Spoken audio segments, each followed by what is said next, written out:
Hey everyone, welcome to another edition of PowerCore Productions and Podcastings. And in today's video, we're going to be doing a special OVA for Konosuba, the last shinobi of the wonderful world. What if Madara Uchiha was reincarnated in Konosuba, the Season 1 OVA. Last week, we concluded Season 1 of this series, and tomorrow, we're going to be starting Season 2. But before we do that, I want to do a special OVA, as OVAs are a part of the anime of Konosuba. And I wanted to do a special one with Madara, detailing a few more misadventures he's had in the other world since he's been reincarnated. As always, if you are a fan of today's video, or if you're a regular and like what we have to offer, then please don't forget to like, comment, subscribe, share, and hit that bell for post notifications so you can stay up to date on everything that is PowerCore Productions and Podcasting that has to come out now and in the future. Also, we are very close to hitting our next milestone of 4,000 subs, and I do hope you'll stick around for that milestone, as I am planning a special live stream for the event. I'm not sure what day we'll actually hit the milestone, but it'll be shortly after, so please keep that in mind going forward. But anyway, without further ado, let's get into today's video. So, as always, sit back, relax, and enjoy the show.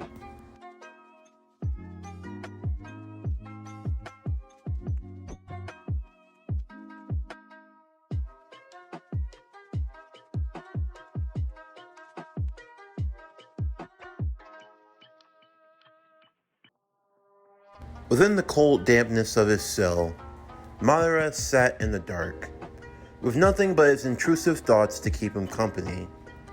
Safe to say, he wasn't having the best of times. And, well, rather than focusing on his current predicament, instead Madara chose to regale an event that occurred just a bit before the events of the Mobile Fortress Destroyer's attack. It was a normal day, if you will. Madara had arrived to Wiz's shop along with Aqua, Darkness, and Megumin. Aqua, of course, was causing trouble for Darkness, resulting in Madara chopping her upside the head.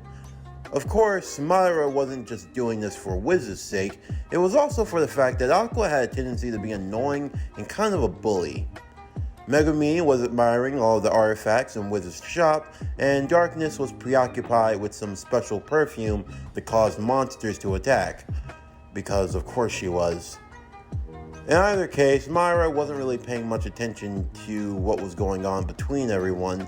For the most part, he was mainly focused on, well, her. The way that she walked about her shop with that ditzy nature. Even if she was a bit clumsy and had a tendency to trip and bump into almost everything, all of her little quirks and intricacies, they were the things that Madara found the most appealing.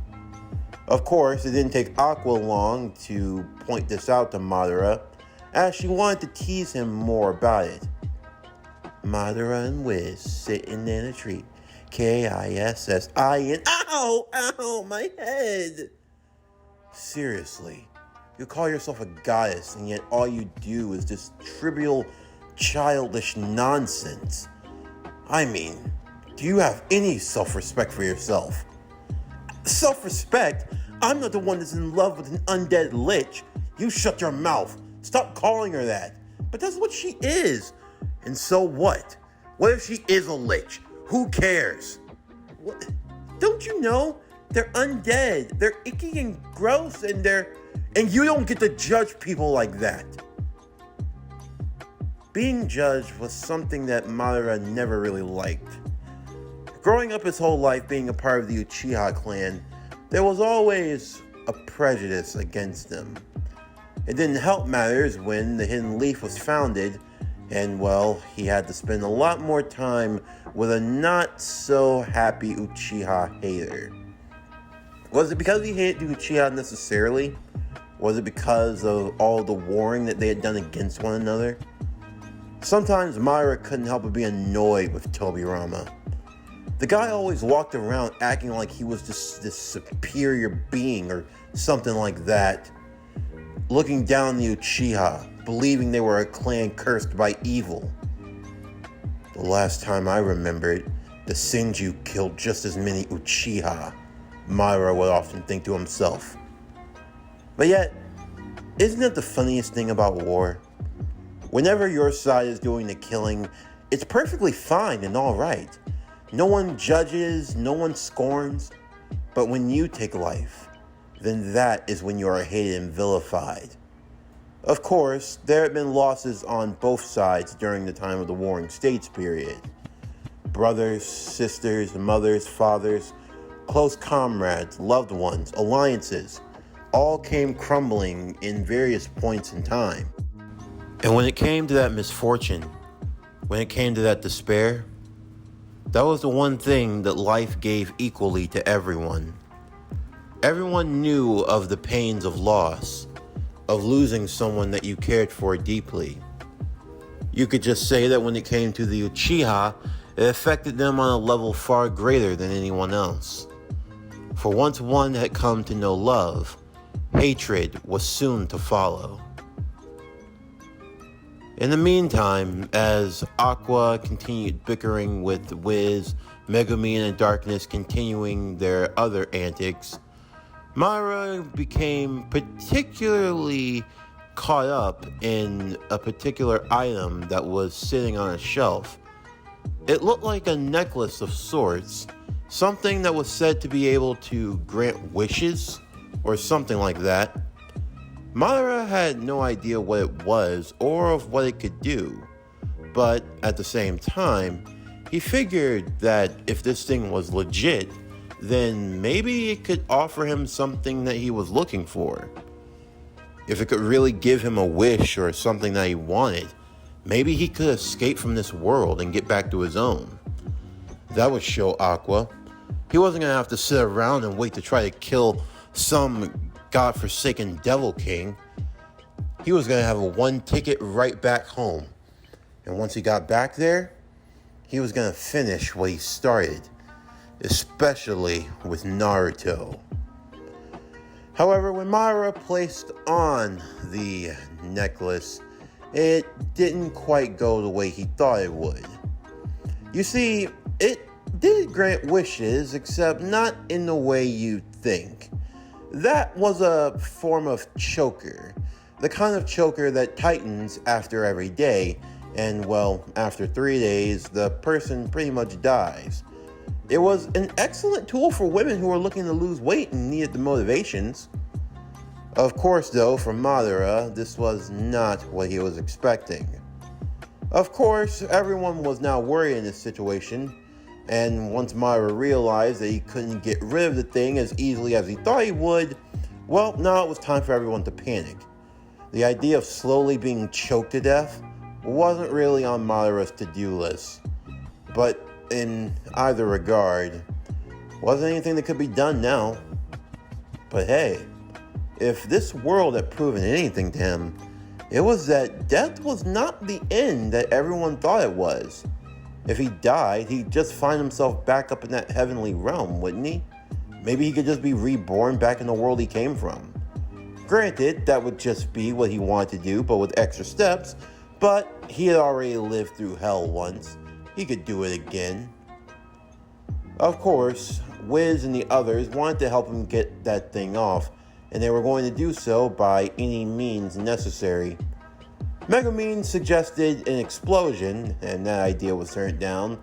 Darkness suggested tying a rope around the necklace and trying to get a strong monster to pull it off, and she would gladly be the bait, which that idea was also turned down. Aqua tried a couple of ideas, including a crowbar and using whatever sealing magic she had in her capabilities, but that didn't work either. Safe to say, for Madara, things weren't going the way that he wanted them to, and in either case, it didn't look like things were going to end well for him. Well, if that's how it's going to be, then I'm grateful. At least my suffering here will finally be over. You can't be serious, Madara, Aqua would say. This is how you want to go out? The great Madara Uchiha dying because of some cursed technique from the woman he loves? Oh, how poetic. You think it's funny, don't you, huh? Well, guess what? If I die, you're still going to be stuck here until someone defeats the Devil King. And I'll have you know, based off of all the heroes I've seen in this world, I was probably your best bet. But hey, if you think those idiots in Axel have what it takes to do it, then by all means, go ahead. Now, Madara, we don't have to be so hasty. Come on, guys, let's get this damn thing off of him. I can't afford to lose my meal ticket, friend. You just think of me as a meal ticket, don't you? Now, the situation became a lot more dire. Day by day, more ideas were used and deployed. However, getting that thing off was much harder than one would like to believe. The first day didn't go all that eventful. The second day, not so much either. When the third and final day came, Madara had, made peace with it. He decided to take a bottle of sake. He was just going to go drink and enjoy himself on his final day. However, before leaving his home, Wiz would be there. There was a pained look on her face, a look of sadness. Hey, Wiz, what's wrong? Can I be with you? Huh? I just don't want you to be alone. Oh, sure if you want to.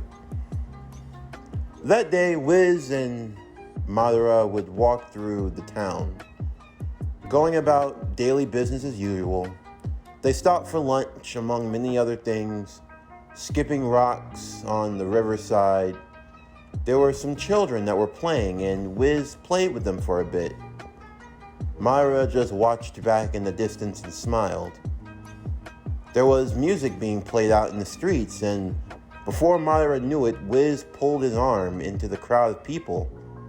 They began to sing and dance amongst everyone. And with Madara, he was surprisingly a good dancer. Well, not so much a good dancer, more so that the Sharingan's ability of insight and being able to copy movements made it pretty easy for Madara to learn. Just a few quick glances, and before you knew it, Madara could dance with the best of them. The Sharingan had its advantages. And as the day was drawing closer to an end, Madara and Wiz sat under a tree on the hillside. The sun was starting to set, the stars starting to align the horizon of the sky, and the moon and the sun in a rare opportunity where both were in the sky simultaneously. Madara pulled out the bottle of sake he was going to drink, and he offered Wiz some as well. As the two began to drink and they sat together, Madara now saw that pained expression was back on her face. Hey Wiz, Madara would ask, you haven't been looking so well today. For the most part you seemed happy, but what are you so sad about? I'm going to lose you. Huh? I don't want you to die, Madara. You're very dear to me. And I just don't understand. Why are you so calm about death? It's like it doesn't bother you. It's not that it doesn't bother me. It's just that it's not like it's something I haven't been through before. Huh? Wiz, in all truth, I'm not the man you think I am. What do you mean? I come from a place that's far away from here. Pretty far. I had ideals, my certain beliefs about the world and how things should work. Safe to say, a lot of the people didn't agree with me. But I didn't care. I thought I knew what was best. And so I ended up in a war against my own world. Nations that couldn't stand one another, that hated one another, they all band together with the purpose of beating me. And they tried. Keyword tried. But then there was one. A stubborn boy who just insisted on getting in my way, no matter how many times I cut him down. And in the end, because of my own hubris, because of my own ego, I failed. And to be honest, the death that I experienced here might just be what I need to get back to the world that I lost.